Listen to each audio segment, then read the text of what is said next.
welcome back to CFB Cauldron Live. I'm Bubba Wagamuth, and thank you so much for tuning in to our 7th episode tonight.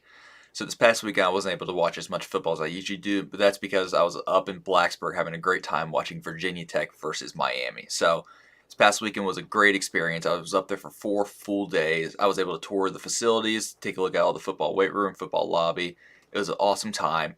The game day experience was one of the best I've ever, not only in stadium, but outside the stadium. People tailgating everywhere, tailgating right across the street.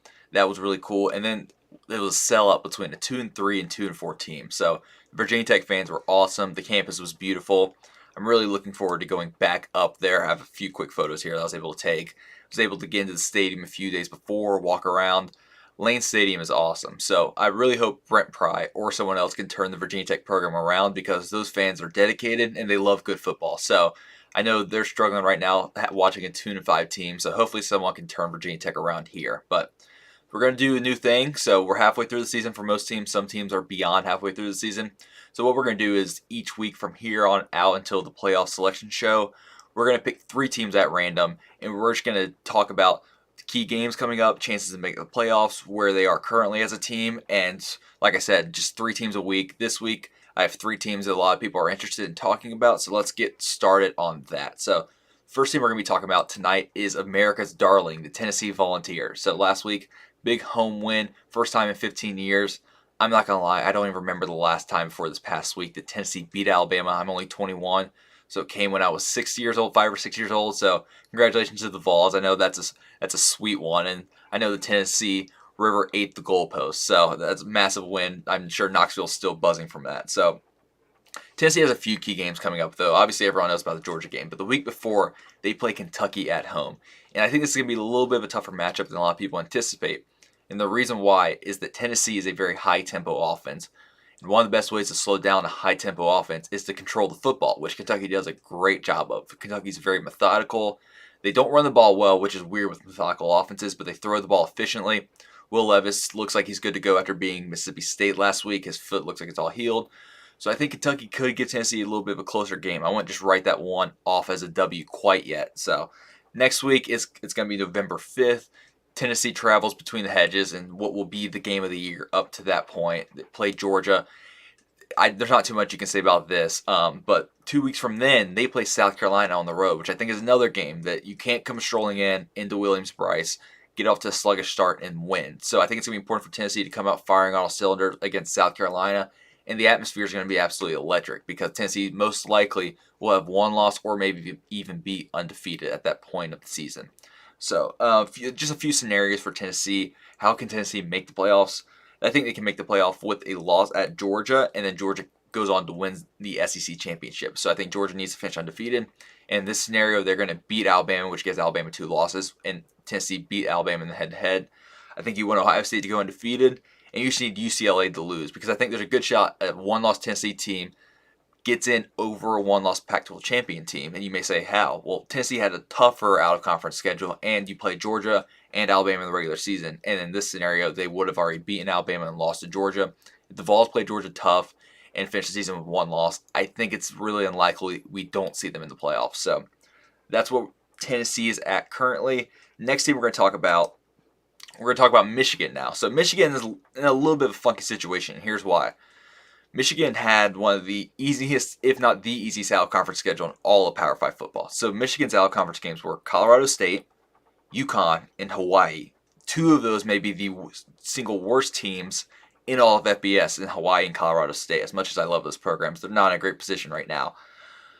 I think that hurts the Wolverines if they get stuck with 1 loss at the end of the season. So if, let's say in this scenario, Michigan loses to Ohio State, who goes in? Does Tennessee or Michigan go in? And the AP has already shown us that they like Tennessee more than Michigan, because though Michigan had a really good game against Penn State, Tennessee hopped them all the way at number 3. Now, of course, the AP doesn't matter because we're waiting for the playoff committee, but I expect the committee to do something very similar to the AP and rank Tennessee ahead of Michigan. So there's 2 ways I think Michigan can get into the playoffs. Well, Tennessee implosion would be really big for the Wolverines, but I don't know if I see that happening. What I think the most likely scenarios is number 1, the obvious one. Michigan right now controls their own destiny. They win out. They make it to the Big Ten championship game. History shows us the East team's going to win. Michigan goes undefeated. They make the playoffs. That's scenario number 1. Scenario number 2 for Michigan to make the playoffs is I think they could drop a game, maybe this week against Michigan State. Jim Harbaugh hasn't beaten Mel Tucker yet, though those numbers are a little skewed, but Jim Harbaugh hasn't beaten Mel Tucker yet. Maybe they drop this game this week and then they go on to beat Ohio State and then still win the Big Ten championship because that's more than plausible. Now, the loss is less likely, but they could go on, lose, and then win the Big Ten if they beat Ohio State. So that's another way I think Michigan can get into the playoffs. And they only have 2 key games I've highlighted from here on out. One is 11-19. It's going to be November 19th at home against Illinois. I think Illinois could give them a little bit of trouble. Illinois' defense is top 5 in the country in most major categories and statistics. Also, the offense is pretty efficient. I mean, Chase Brown, I think Chase Brown needs to be in Heisman discussion, for being completely honest. I don't know why his name isn't getting more national buzz. The Illini have only lost 1 game, and it was a game they should have won at Indiana as well. Chase Brown is one of the best running backs in the country. I think he could potentially give this Michigan defense some issues. Tommy DeVito is more than serviceable at quarterback. Isaiah Williams, Pat Bryant, they have a few playmakers on the outside. So, though I expect Michigan to win that game, I think Illinois could give them some trouble if Michigan doesn't bring their A game. And then obviously Ohio State, that's going to be 11-26 as well. So those are Michigan's 2 big games. The last and final team we're going to talk about this week, it's going to be one a little more off the radar. It's going to be the Texas Longhorns. So a lot of people may already say Texas is out of it. They have 2 losses. But Texas is a 2-loss team that can still make the playoffs. And here's why. I know a 2-loss team hasn't made the playoff in the playoff era. The last 2-loss team we even had make a title game was LSU back in 2007. And 2007 was just a crazy season, which is why it happened. But I think Texas can get it done. And it's because, one, both losses were very early in the season. They lost the first conference game against Texas Tech, and they lost a close game at home against Alabama. And losing at Alabama usually isn't much of a knock on your resume. And the second reason is because their starting quarterback was out most of those games, virtually the entire Alabama game, and Quinn Ewers didn't play against Texas Tech. So the committee's supposed to take injuries into account, and all Quinn Ewers did when he got back against Oklahoma is go and beat the Sooners 48-0. So I think if Texas not only wins but looks good doing it and win out, I think there's a shot the Longhorns make it in. Now, I will say I don't think they control their destiny, and here's why. I think a likely scenario for Texas to get in is, number one, they have to win out. That's a given at this point. They need Alabama to lose in that SEC championship game because you don't want a 1-loss Georgia who won their division and a 1-loss Alabama who won the SEC. I don't think Texas gets in that scenario. I think you also want a 2-loss Pac-12 champion. And the reason why is I think a 1-loss Pac-12 champion, if it's USC, if it's Oregon, if it's UCLA, if one of those teams wins the Pac-12 with only 1 loss, I think there's a shot they can get in above Texas.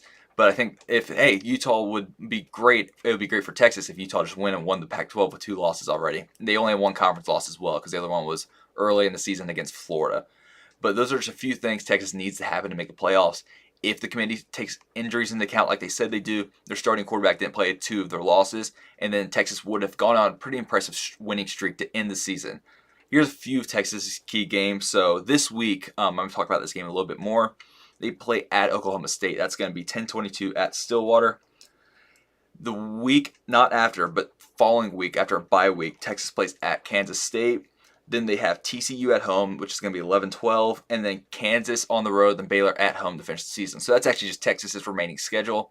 They have a pretty tough remaining schedule. I think if they win these next 3 games, they're in a great position to win the final 2 games, especially if Jalen Daniels isn't playing for Kansas. And Baylor just hasn't seemed to hit their stride yet as a team this season so far like they did last year. So I think if Texas can win the next 3, I think there's a good shot that they can make the Big 12 title game, or they will make the Big 12 title game. And then they're most likely going to play Kansas State, TCU, or Oklahoma State in the title game as well. Good chance they play TCU twice. So that's just a few things Texas needs to go their way. I think it's still possible. Now, they do need a little help, like I just mentioned, but I don't think you're done yet if you're a Texas fan. Don't expect it, but don't count it quite out yet. Just focus on winning the rest of your 5 games and then the Big 12 title game. I think that's the best thing Texas can do right now. And in this situation, you're kind of hoping Georgia goes undefeated. You're hoping Michigan maybe even drops an additional game. I think Texas, Big 12 champion Texas, probably gets in over a 1-loss Michigan team. So in this scenario, it would be Clemson, Ohio State, Georgia, 1, 2, 3 in some order. Those are all interchangeable, with Texas sliding in the 4th slot. So that's what you're hoping if you're a Longhorns fan. I think it's still possible. Just got to focus on winning the rest of the regular season games. So we're going to do that every week. Random teams. We're going to probably do a Pac-12 team next week with our UCLA, Oregon, USC, Utah, one of them. So just 3 random teams each week. We're going to do the rest of the season, talk about how likely they are to make the playoffs and what their road is to making the playoffs. Let's get into our bets. So last week, we went 3-4. It could have been a lot better week. It ended up, we had some bad picks. Start off with Marshall. That was a bad pick on my behalf. I apologize for that one. Louisiana went outright. Congratulations to the Raging Cajun. They were fledgling there for a little bit. Had a big road win up in West Virginia. Next game is UCF at Temple. We had the Knights -23, and man, is this UCF offense clicking. I mean, if you watch the game, they absolutely boat race this Temple team. And Temple kind of moved the ball pretty well offensively, given how they looked earlier in the season. So E.J. Warner looked pretty good at the Temple quarterback, but John Rice Plumlee has really found his stride. I think late in that second quarter, second half of the SMU game, I could kind of see the UCF offense start clicking. I think I'm just going to ride the Knights here, and you'll see in my Week 8 picks. I really like this offense. Javon Baker, Kobe Hudson, Johnny Richardson, Titus Bowser. I mean, they have playmakers all over the field on offense. John Rice Plumlee is finding his stride in that Gus Malzahn system. So give me that. I am taking the Knights this week, but I'm getting ahead of myself. UCF hit on that one. Minnesota at Illinois. I wasn't expecting Tommy DeVito to play, to be completely honest with you. Brett Bielema did a great job hiding it from me and the rest of the general public. We were only off by 1 point. The total was 40. We had 39. So that number doesn't even get close if Tommy DeVito doesn't play. No offense to Archer Sikowski, but Tommy DeVito is just a next level quarterback. If I knew Tommy DeVito was playing, I would have taken the Illini +6 because I thought the line was kind of baking in the fact he wouldn't play, but he came out, scored one too many points. So you can't do much about that. Mississippi State at Kentucky. I was really thinking about taking the Cats money line, but they hurt me earlier in the season when I took the money line at Ole Miss. The 2 late turnovers really killed the bet on that once, but this was a pretty easy pick. Will Levis said he was playing. I think Vegas was kind of had that line so far, or that line so large, because they thought Will Levis wouldn't play, even though Will Levis came out and said he was going to play. But the line moved all the way down to 3 right before kickoff. So Kentucky went and won the game outright, so that was a big win for us. Clemson at Florida State. Florida State really got close to backdoor covering there, but Clemson was able to hold them off. And then North Carolina, San Jose State both lost. North Carolina won the game, but they lost the bet. And then San Jose State lost outright on the road against Fresno. And that's a big win for the Bulldogs, another team that was fledgling there. So 3-4, not a horrible week. We were close, really close to hitting the Minnesota and Illinois under, but got to survive in advance, move on to next week.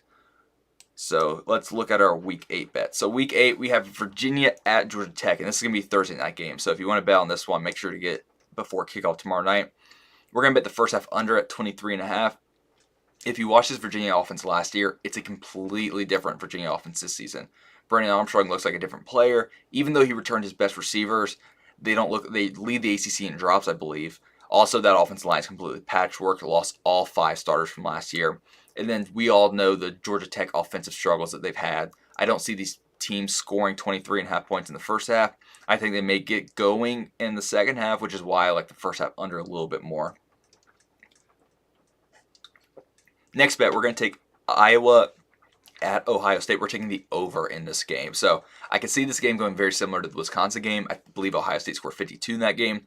They scored 52 pretty early as well. It came out hot, and then Wisconsin was able to get a few cheap touchdowns late to get that over to hit easily. I see this game going pretty similar, maybe somewhere 42-10, 45-10. I think Ohio State comes out pretty hot, and then Iowa may tack on some points against the backup and third-string Ohio State players. So since next game is going to be Cincinnati at SMU. The Bearcats -3. That's going to be -115 bet. I like Cincinnati here, even though they've struggled as of late. They struggled against Miami, Ohio earlier in the season. They really struggled against USF last week. I think SMU isn't quite clicking like a lot of people thought they would. I thought that Rhett Lashley would come in, replace Sonny Dykes, keep this high-octane offense going. It just isn't there, so I like the Bearcats here. I think Fickle will have them ready to go to Dallas and win this game. So I have the Bearcats at -3 here. Purdue moneyline at Wisconsin. Purdue's sneaky hot right now. Purdue's won 4 straight games. Wisconsin is struggling as a program. They've had a few players get kicked off the team, enter the transfer portal. I think things are going south in Madison. I think Purdue is a team that's starting to find their stride, so I'm taking them outright on the road. They're going to be +115 here.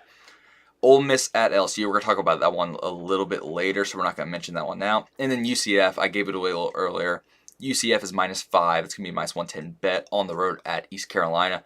I think UCF is starting to find their stride on offense. The defense is one of the best in the red zone in the entire country. So give me the Knights here on the road, -5. Now we're going to take a look at my top 3 matchups of the weekend. So let's get right into that. So coming in at number 3, we are going to go with Oregon at home against UCLA. So a few things I'm going to be looking for in this game. Number 1 is UCLA able to match Oregon's level of physicality? After that Georgia game, Oregon's looked like a physical, run-dominant team under Dan Lanning. Can UCLA force or match the physicality of this Oregon, not only offense, but this Oregon defensive line? This Oregon team is talented on both lines of scrimmage. What is UCLA going to do to minimize that advantage that the Ducks have? So, second thing I'm going to be looking forward to is, can UCLA make Bo Nix beat them? Like I said, Oregon's a run-dominant football team. I think you can get Bo Nix in trouble sometimes when you make him carry the game on his back. We saw what happened at Auburn. We saw what's happened even earlier in the season at Georgia when they were unable to run the football. I think it's going to be important to stop this Oregon rushing attack because Oregon would love just to run the football the entire game on UCLA, but I'm not sure if that's going to be able to happen. We're going to see how good this UCLA defense is in stopping the Oregon rushing attack and then making Bo Nix beat them, which I think a lot of teams would prefer than just having Oregon run it down their throats. The third thing I'm going to be looking forward to is, how does Oregon slow down DTR? DTR's played about 18 seasons of college football. I feel like he's been at UCLA as long as Chip Kelly has been. He might be, who knows. But DTR has played a lot of football, like I said. He's seen everything a defense is going to throw at him. So how do you slow him down? What looks are you going to give him that he hasn't seen before, or looks that have confused him in the past? How does he respond to that? And what does Oregon and Dan Lanning, this defensive-oriented head coach, do to slow down this UCLA offense? And not only this UCLA offense, but this 18th-year college quarterback. Moving on, we're going to look at the next game, which is going to be the second matchup of the week I'm looking forward to, which is going to be Texas at Oklahoma State. Just a few things I'm looking forward to in this game. How does Oklahoma State bounce back after a bad loss last week? They're up by 17 against TCU. You think the Cowboys are going to leave Fort Worth with the win. TCU comes back, game goes overtime, and Spencer Sanders and this Cowboys offense are unable to score in overtime. So Oklahoma State has a massive home game. They're 6-point underdogs at home against Texas this week. What do they look like? They were sluggish against Texas Tech. They played a lot of snaps against Texas Tech. They look sluggish in the second half against TCU. Are they able to come out with that energy, or are they just tired as a football team? The other thing I'm going to be looking forward to is, can Texas get off to a hot start? I mean, we're talking about sluggish. Texas looked sluggish almost the entire game last week. Almost dropped a game at home against Iowa State. Though that's a good Iowa State team, they're better than their record indicates. Texas should be able to go out and boat race Iowa State. I just don't think they were completely there. They had a massive win last week. That was a pretty predictable, close game. But can Texas come out in a rough atmosphere on the road and play great football from the beginning of the first quarter to the end of the fourth quarter, much like they did against Oklahoma? Or are we going to get the Texas that looked really sluggish, came out a little bit lethargic, not executing on offense or defense like we did last week against Iowa State? So the last game we're going to be looking at this weekend, also our top matchup of the weekend, is LSU at home against Ole Miss. So on the Ole Miss side, I'm going to be looking at Jackson Dart. Is Jackson Dart able to elevate his level of play? Jackson Dart, I thought he would fit like a glove in this Lane Kiffin offense. It hasn't happened quite yet. I think we're getting to that point. But Jackson Dart, I think, needs to take this step up this week. This is a massive road game for the Rebels. And also talking about that, this is kind of their first true road game of the season. You may be asking yourself, well, how's it the first true road game of the season? They're already on to their 7th or 8th game of the year. Well, their other 2 road games were Georgia Tech and Vanderbilt. So, no offense to those schools, but LSU is a completely different animal. So how does Ole Miss and this offense handle that environment? And then on the LSU side, the LSU offense looked fantastic last week. Big shout out to Mike Denbrock. The LSU offense started the season really lethargic. Last week they were running up tempo. They were getting the ball in the playmakers' hands. Neighbors, Boutte were getting the ball. Emory was getting the ball from the backfield. Jalen Daniels looked comfortable. This LSU offense absolutely boat races Florida defense. How does this offense look this week? Can they get off to as hot of a start as they did last week, this week against Ole Miss? Because this Ole Miss defense is sneaky good as well. While the Ole Miss offense may be slightly overrated, this defense is for real. So I'm excited about this one. I have LSU -2. I think they end up winning in a close one at home. But we'll see, because this LSU offense, I'm a big believer now after I saw what they did last week against Florida. Thank you for tuning in to our 7th live show now. I'd be more than happy to take any questions, talk about anything that you want me to. So the best way to contact me is by email or just leaving a comment or DMing me on social media. Email is just going to be cfbcauldron@gmail.com. Our social media is just CFB Cauldron on Instagram and Twitter. You can DM me, leave a message underneath my most recent tweet. I'll make sure to get back to you. I'll talk about anything, to be quite honest. So thank you so much for tuning in tonight. We have a big, fun Sunbelt game tonight. Georgia State at App State. If you find Georgia State -10, I like that number. It was 9.5 when I was looking yesterday, so I didn't take it. I like 10 a lot more. But Georgia State is a really better. It was another team where they are better than the record indicates.